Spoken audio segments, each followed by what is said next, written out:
Halo semuanya, salam damai dalam nama Tuhan Yesus Kristus, Tuhan dan Juru Selamat kita.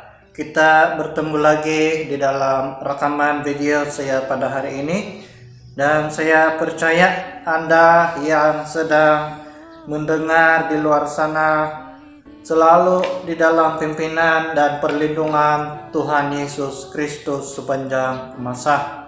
Hari ini saya senang sekali untuk berkongsi suatu topik bagi kita semua, seperti yang ada tertulis di papan tulis di belakang saya. Itulah tajuk ataupun topik yang saya bawakan untuk kita semua pada hari ini, agar itu yang dapat menguatkan kita untuk tetap terus menghadapi semua cabaran di dalam dunia ini.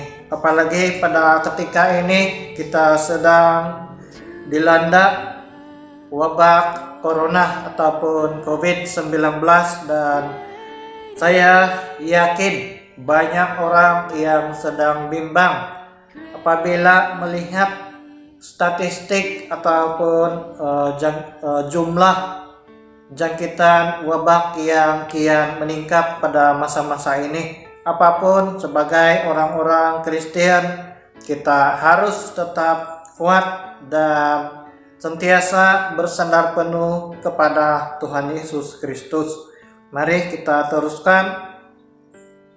Saya mengajak kita semua untuk melihat di dalam surat Yakobus pasal 1 ayat yang pertama. Saya akan baca dalam terjemahan Alkitab bahasa Indonesia dan Anda mengikuti di dalam Alkitab Anda masing-masing. Yakobus pasal 1 ayat 1. Salam dari Yakobus, hamba Allah dan Tuhan Yesus Kristus, kepada kedua belah suku di perantauan. Saudara-saudaraku, anggaplah sebagai suatu kebahagiaan apabila kamu jatuh ke dalam berbagai-bagai pencobaan, sebab kamu tahu bahwa ujian terhadap imanmu itu menghasilkan ketekunan. Biarkanlah ketekunan itu memperoleh buah yang matang, supaya kamu menjadi sempurna dan utuh dan tak kekurangan suatu apapun. Tetapi apabila di antara kamu ada yang kekurangan hikmat, hendaklah ia memintakannya kepada Allah, yang memberikan kepada semua orang dengan murah hati dan dengan tidak membangkit-bangkit, maka hal itu akan diberikan kepadanya. Hendaklah ia memintanya dalam iman dan sama sekali jangan bimbang, sebab orang yang bimbang sama dengan gelombang laut yang diombang-ambingkan kian kemari oleh angin. Orang yang demikian janganlah mengira bahwa ia akan menerima sesuatu daripada Tuhan, sebab orang yang mendua hati tidak akan tenang dalam hidupnya. Ini adalah tulisan daripada Yakobus sendiri sebagai hamba Allah dan kepada kedua belah suku di perantauan. Mari kita terus melihat kepada pembacaan yang seterusnya yang terdapat di dalam Keluaran 32 ayat yang pertama.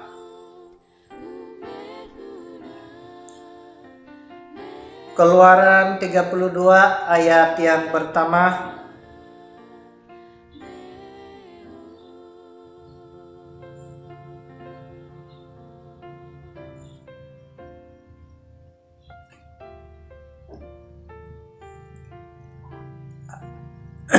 Keluaran pasal 32 ayat yang pertama.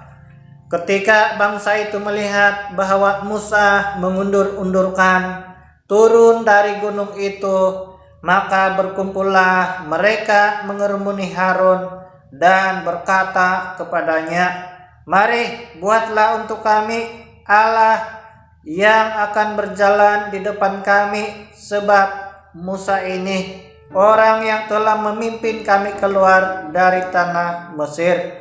Kami tidak tahu apa yang telah terjadi dengan dia."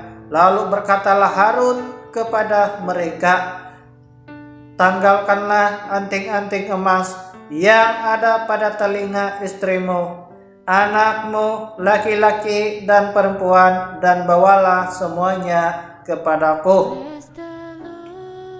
Lalu seluruh bangsa itu menanggalkan anting-anting emas yang ada pada telinga mereka dan membawa kepada Harun. Diterimanya itu dari tangan mereka, dibentuknya dengan pahat, dan dibuatnyalah daripadanya anak lembu tuangan. Kemudian berkatalah mereka, "Hai Israel, inilah Allahmu yang telah menuntun engkau keluar dari tanah Mesir." Ketika Harun melihat itu, didirikannya mezbah di depan anak lembu itu. Berserulah Harun, katanya, "Besok hari raya bagi Tuhan." Dan keesokan harinya pagi-pagi maka mereka mempersembahkan korban bakaran dan korban keselamatan. Sesudah itu duduklah bangsa itu untuk makan dan minum. Kemudian bangunlah mereka dan bersukaria. Berfirmanlah Tuhan kepada Musa, "Pergilah, turunlah, sebab bangsamu yang kau pimpin keluar dari tanah Mesir telah rusak lakunya. Segera juga mereka menyimpang dari jalan yang kuperintahkan kepada mereka. Mereka telah membuat anak lembu tuangan dan kepadanya mereka sujud menyembah dan mempersembahkan korban sambil berkata, 'Hai Israel, inilah Allahmu yang telah menuntun engkau keluar dari tanah Mesir.' Lalu firman Tuhan kepada Musa, 'Telah kulihat bangsa ini, yang sesungguhnya mereka adalah suatu bangsa yang tegar tengkuk. Oleh sebab itu, biarkanlah aku supaya murkaku bangkit terhadap mereka, dan aku akan membinasakan mereka. Engkau akan kubuat menjadi bangsa yang besar.' Lalu Musa mencoba melunakkan hati Tuhan Allahnya dengan berkata, Mengapakah Tuhan murkamu bangkit terhadap umatmu yang telah kau bawa keluar dari tanah Mesir dengan kekuatan yang besar dan dengan tangan yang kuat? Mengapakah orang Mesir akan berkata, Dia membawa mereka keluar dengan maksud menimpakan malapetaka kepada mereka dan membunuh mereka di gunung dan membinasakannya dari muka bumi? Berbaliklah dari murkamu yang bernyala-nyala itu dan menyesallah karena malapetaka yang hendak kau datangkan kepada umatmu. Ingatlah kepada Abraham, Ishak dan Israel, hamba-hambamu itu, sebab kepada mereka engkau telah bersumpah demi dirimu sendiri dengan berfirman kepada mereka, Aku akan membuat keturunanmu sebanyak bintang di langit, dan seluruh negeri yang telah kujanjikan ini akan kuberikan kepada keturunanmu supaya dimilikinya untuk selama-lamanya. Dan menyesallah Tuhan karena malapetaka yang dirancangkannya atas umatnya. Setelah itu berpalinglah Musa lalu turun dari gunung dengan kedua loh hukum Allah dalam tangannya, loh-loh yang bertulis pada kedua sisinya bertulis sebelah menyebelah. Kedua loh itu ialah pekerjaan Allah, dan tulisan itu ialah tulisan Allah ditukik pada loh-loh itu. Ketika Yosua mendengar suara bangsa itu bersorak, berkatalah ia kepada Musa, "Ada bunyi sorakan peperangan kedengaran di perkemahan." Lalu jawab Musa, "Bukankah bunyi nyanyian kemenangan, bukan bunyi nyanyian kekalahan, bukan orang menyanyi berbalas-balasan, itulah yang kudengar.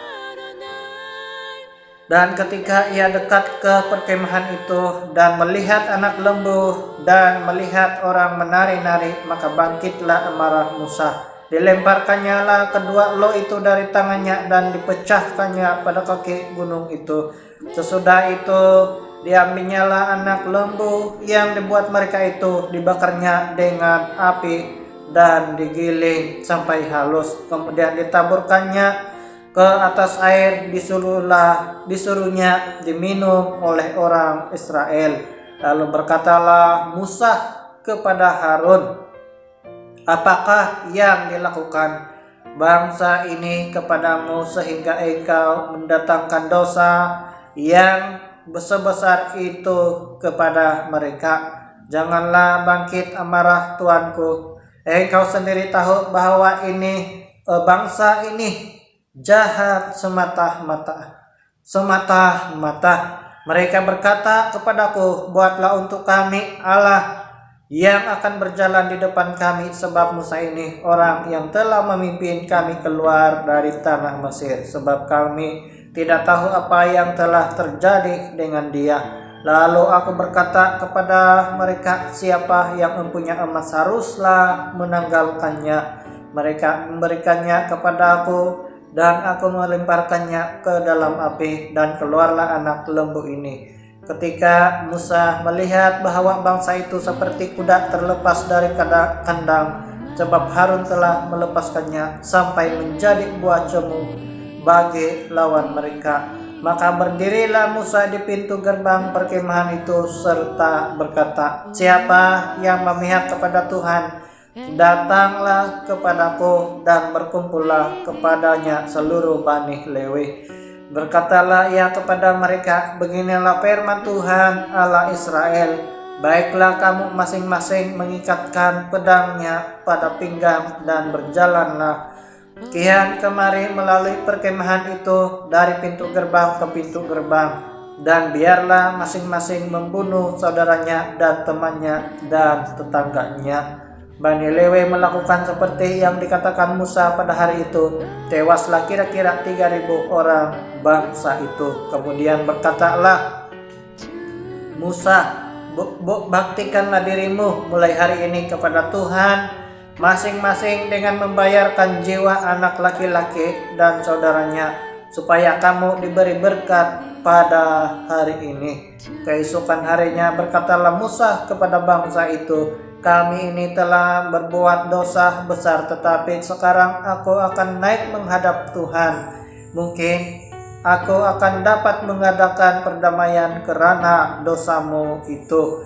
Lalu kembalilah Musa menghadap Tuhan dan berkata, bangsa ini telah berbuat dosa besar, sebab mereka telah membuat alah emas bagi mereka. Tetapi sekarang kiranya engkau mengampuni dosa mereka itu, dan jika tidak, hapuskanlah kiranya namaku dari kitab yang telah kau tulis.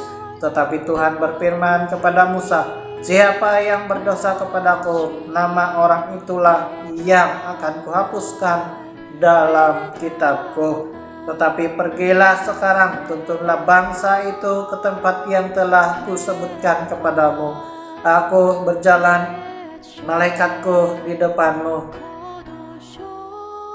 Akan berjalan malaikatku di depanmu. Tetapi pada hari pembalasan itu, aku akan membalaskan dosa mereka kepada mereka. Demikianlah Tuhan menulahi bangsa itu, dan karena mereka telah menyuruh membuat anak lembu buatan Harun itu.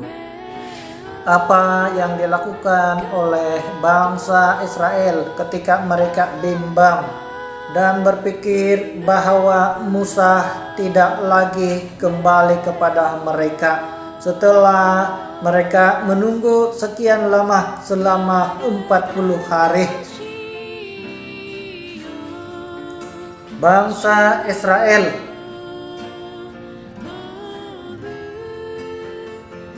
lupa dan tidak yakin janji Musa. bahwa ia akan kembali dan memimpin mereka ke tempat tujuan yang telah ditetapkan oleh Tuhan. Bangsa Israel tidak mau menunggu lebih lama lagi pimpinan Tuhan melalui Musa, karena mereka sangat bimbang, mereka sangat risau, dan mereka tidak pasti, sehingga iman mereka juga goyah terhadap pimpinan dan kehadiran Tuhan di tengah-tengah bangsa mereka sendiri. Apa yang terjadi, saudara-saudara? Oleh karena kebimbangan hati umat Israel, sebahagian umat Israel menuntut Harun untuk membuat sebuah tanda kehadiran Tuhan dengan melebur emas dan membuat patung lembu sebagai Tuhan yang mereka dapat sembah. Beberapa sahaja daripada umat Israel yang benar-benar bersedia mentaati perintah Allah melalui Musa ketika sebelum Musa naik ke atas gunung tersebut. Apa yang dilakukan oleh bangsa Israel? Yang seterusnya, orang Israel berpikir bahwa Allah dapat disamakan dengan Allah buatan tangan mereka sendiri, sedangkan Allah itu maha kuasa dan tiada taranya di dalam dunia ini dan dimanapun.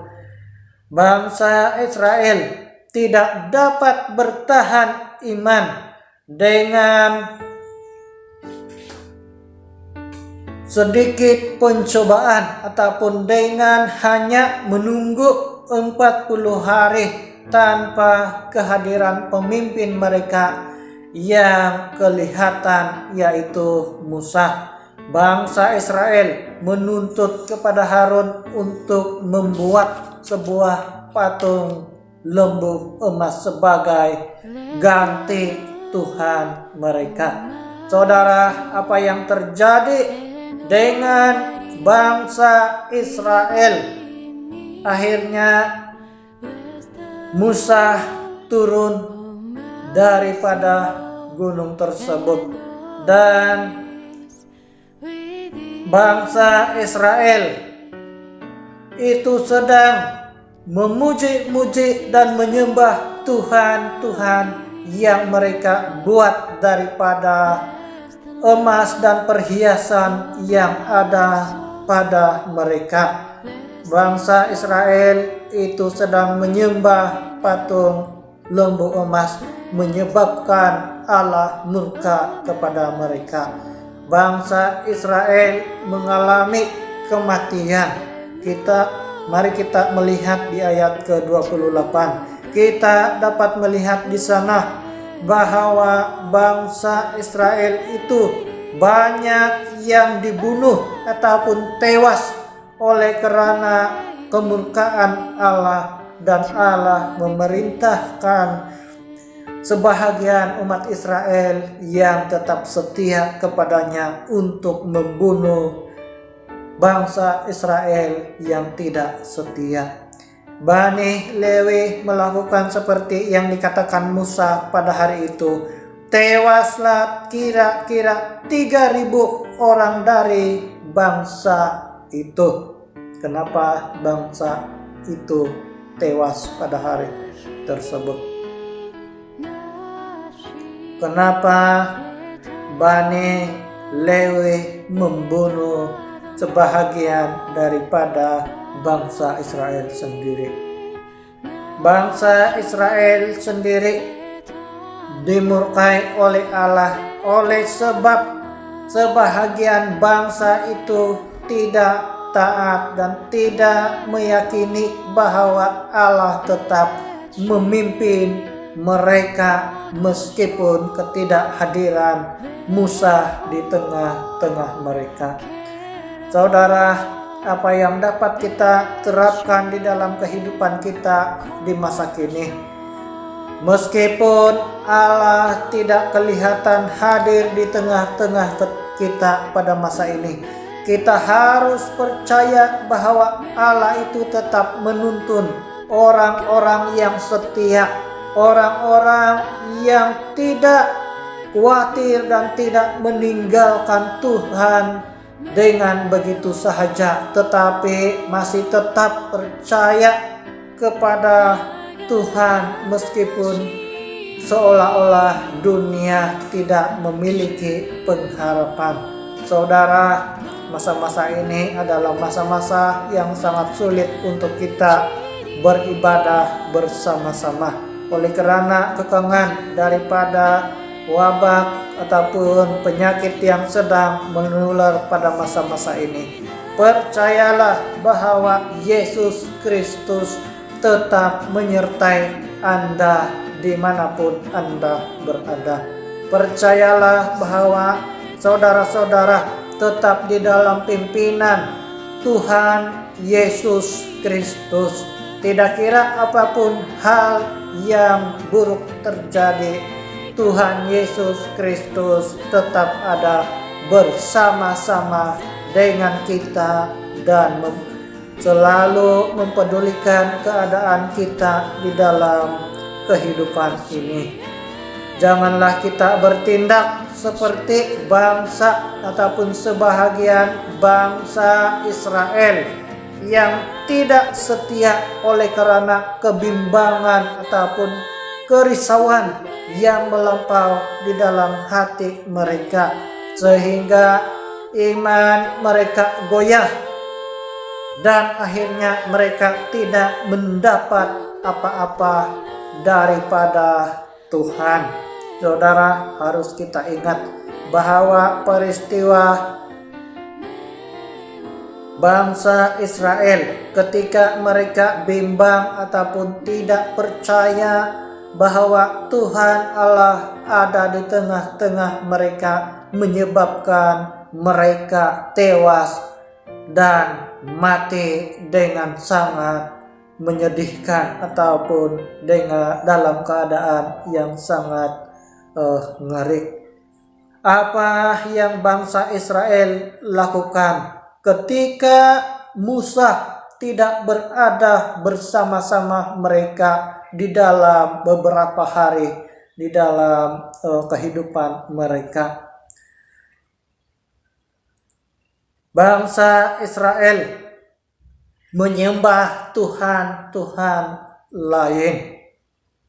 Saudara, ketika kita tidak merasakan ataupun seolah-olah Tuhan tidak menolong di dalam kehidupan kita pada masa-masa yang sulit ini. Maksud saya pada masa-masa wabah corona ini. Satu yang perlu kita ingat di sini adalah Tuhan tidak pernah meninggalkan kita sedetik pun di dalam hidup ini. Tuhan tetap ada, Tuhan tetap bersama-sama dengan kita. Tetapi percayalah, Tuhan akan bertindak di dalam waktunya sendiri dan bukan di dalam waktu kita sendiri. Jangan kita seperti sebahagian bangsa Israel yang bertindak sendiri, menuntut daripada Harun supaya membuat patung ataupun Tuhan lain selain daripada Allah yang hidup, yang telah memimpin mereka keluar dari Mesir dengan luar biasa.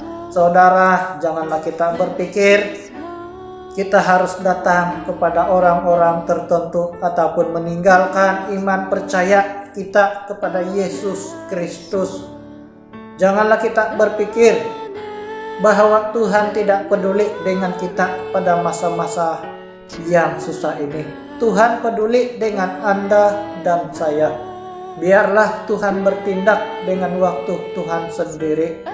Saudara, sangat buruk keadaan ataupun akibat kalau kita bertindak dengan keinginan kita sendiri ataupun memilih Tuhan kita sendiri. Setelah kita sudah menerima Tuhan Yesus Kristus sebagai Tuhan dan Juru Selamat di dalam kehidupan ini.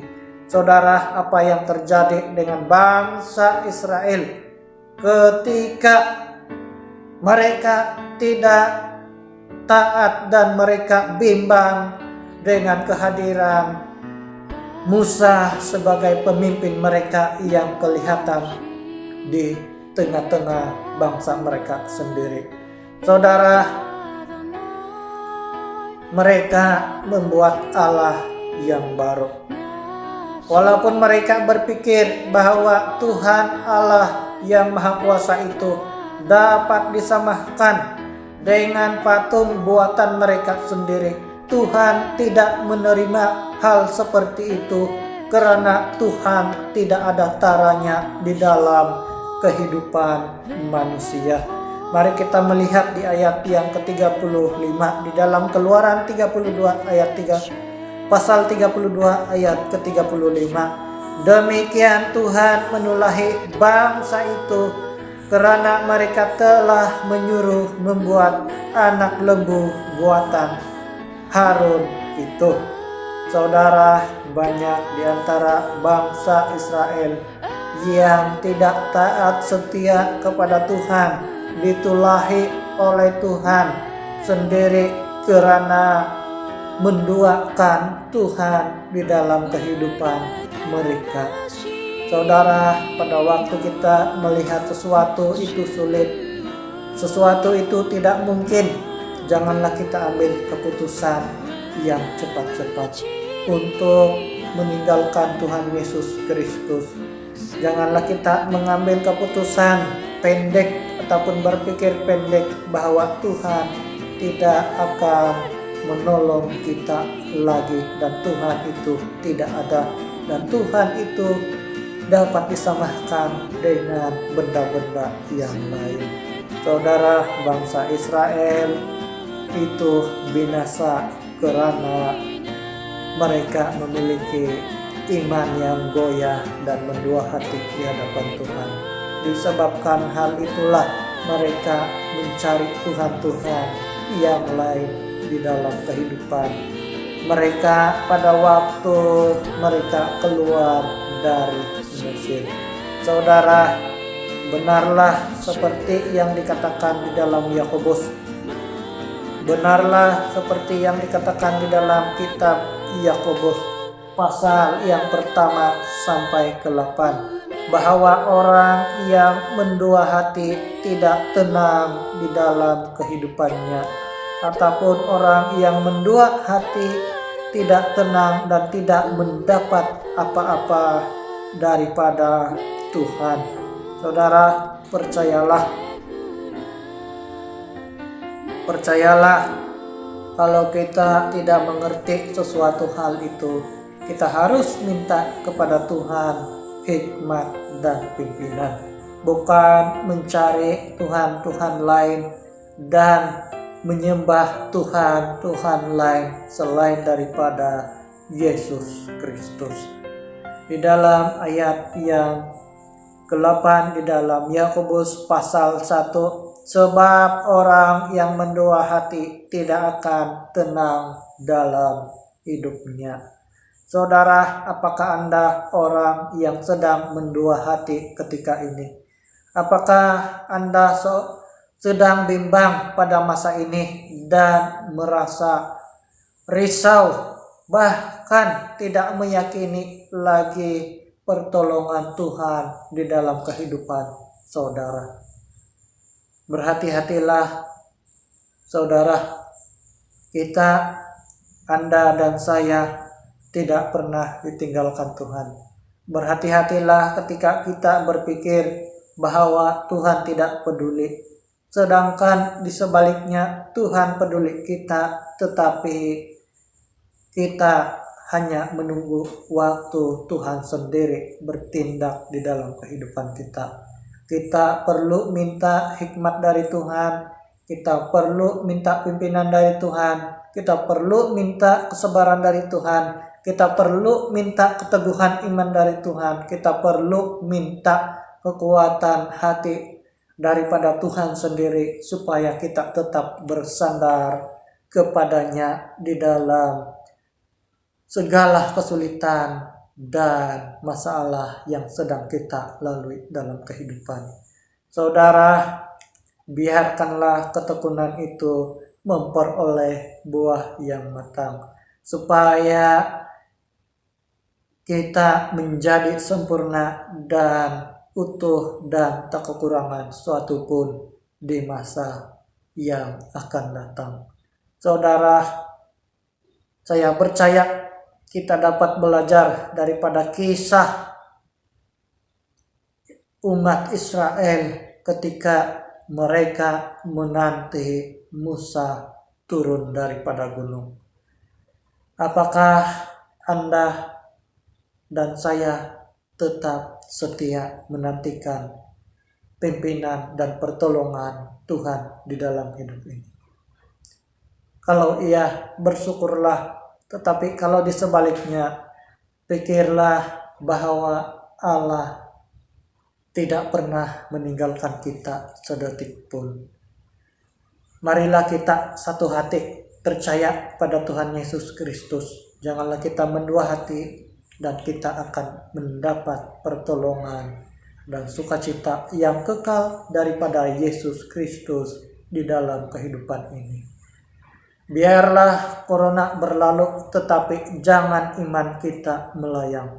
Biarlah corona ini berakhir, tetapi jangan iman kita berakhir di sini untuk percaya Yesus Kristus. Salam damai di dalam nama Yesus Kristus. Tuhan Yesus memberkati Anda. Amin.